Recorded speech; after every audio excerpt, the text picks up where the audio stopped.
သည်ဘီတိုင်းအာဆင်နယ်အသင်းကကစားသမားတယောက်မှတယောက်နာတယ်ဘောလုံးချင်းညီကိုများအားလုံးပဲမင်္ဂလာပါကျွန်တော်အခုတင်ဆက်ပေးမယ့်ပွဲစဉ်ကတော့ Chelsea နဲ့ Arsenal တို့ရဲ့ပွဲစဉ်ကိုကျွန်တော်ဘက်ကနေပြီးတင်ဆက်ပေးပါမယ် Chelsea နဲ့ Arsenal တို့ရဲ့ပွဲစဉ်ကတော့ EFL Cup Semi Final ပွဲစဉ်ပဲဖြစ်ပါတယ်ဗျ Chelsea တင်းရဲ့ကျွန်တော်အိမ်ဝင်းမှာ Arsenal တင်းနေနဲ့လာခံရမှာဖြစ်ပါတယ်ပွဲစဉ်ကတော့ကျွန်တော်ကြာတာပလေးနေ့မနက်အစောပိုင်းမှာကန်သွားမှာဖြစ်ပါတယ်ဗျနောက်တစ်ပွဲကတော့ကျွန်တော်တို့ဒီ Man City နဲ့ Newcastle ပေါ့ Newcastle အိမ်ကွင်းမှာ Man City နေနဲ့လာခံရမယ်အဲ့ပွဲစဉ်ကိုတော့ကျွန်တော်ရှေ့ဗီဒီယိုမှာကျွန်တော်ပြောပြပေးထားပါတယ်ဆိုတော့ကျွန်တော် Chelsea နဲ့ Arsenal လန်ဒန်အသင်းတွေထဲမှာအရေးချစ်ကြတဲ့အသင်းတွေ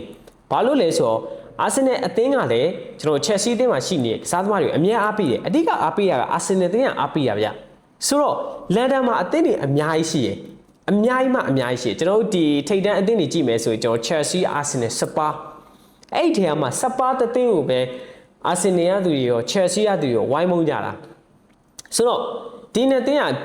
တွေ့တိုင်းလေကျွန်တော်ကစားပွဲကြီးကကျွန်တော်ပြင်းဖို့ကောင်းတဲ့ကစားပွဲတွေပဲဖြစ်နေတယ်ဆိုတော့လူတော်များများထင်လိမ့်မယ်ဒီတစ်ခေါက်ကျွန်တော် EFL Cup Semi Final မှာလည်းပြင်းစရာကောင်းတဲ့ကျွန်တော်ပွဲတစ်ပွဲဖြစ်လာလိမ့်မယ်ဆိုပြီးထင်ကြလိမ့်မယ်ဗျကျွန်တော်တော့အဲ့လိုမထင်ဘူးဗျဘာလို့မထင်ရလဲဆိုတော့လက်ရှိ Chelsea အသင်းကိုအရင်ပြောမယ်အများကြီးပြောစရာမလို Chelsea အသင်းမှာလည်း Chelsea အသင်းကလက်ရှိနီးပြအပြောင်းလဲလှုပ်ထားတဲ့အခါမှာကစားသမားတွေကလည်းလူငယ်ကစားသမားတွေပဲဆိုတော့ကစားသမားတွေအနေနဲ့ကလည်းဒီနီးပြတဲ့ရဲ့လက်ထက်မှာဒီနီးပြရဲ့ယုံကြည်မှုရအောင်သူတို့ကိုပွဲထုတ်ခွင့်ပေးတဲ့ပွဲတိုင်းကိုအားပြည့်သုံးပြီးကန်သွားလိမ့်မယ်လို့ကျွန်တော်တို့မြင်တယ်အဓိကအားဖြင့် Arsenal Chelsea အသင်းဘက်ကတေးကြတယ်တိုက်စစ်ကိုအဓိကထားပြီးတော့သူ့အနေနဲ့ကန်သွားလိမ့်မယ်လို့ထင်တယ်ဘာလို့လဲဆိုတော့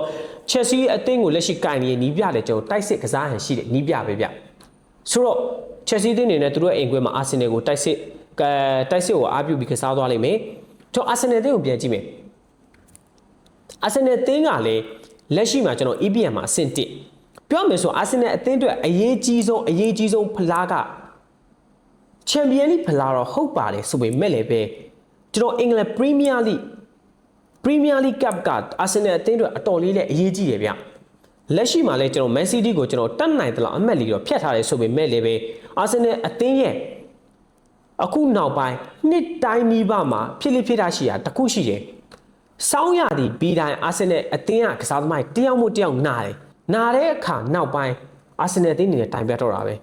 အဲ့လိုပုံစံမျိုးမိခဲအာတီတာအနေနဲ့ထပ်မံပြီးတော့အဖြစ်ခံမလား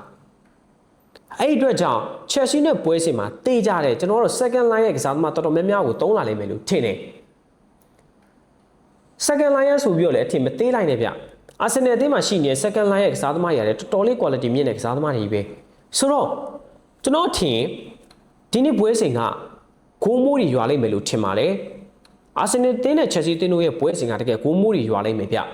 ကျွန်တော်လန်ဒန်မှာဂိုးမိုးတွေရွာမဲ့ပွဲစဉ်ကိုမှကြည့်ကျင်နေဆိုတော့ဒီပွဲစဉ်ကိုပဲညီကိုကြည့်လိုက်တော့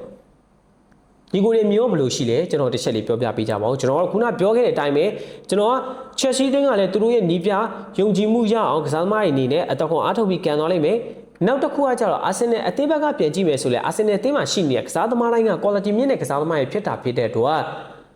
ဘယ်လိုပဲဖြစ်ဖြစ်ဂိုးတွေရသွားနိုင်တယ်အဲ့ဒီအတွက်ကြောင့်ကျွန်တော်ကတော့လန်ဒန်ဒါဘီပွဲစဉ်တစ်ပွဲအားတော့ဂိုးတွေများလိမ့်မယ်လို့ကျွန်တော်အနေနဲ့ထင်ပါတယ်လန်ဒန်ဒါဘီမှာဂိုးတွေအများကြီးတွေ့ရပါလိမ့်မယ်ခင်ဗျဒါလေးပါပဲခင်ဗျကျေးဇူးအများကြီးတင်ပါတယ်နောက်ဗီဒီယိုတွေမှာပြန်တွေ့ပါမယ်ဗျ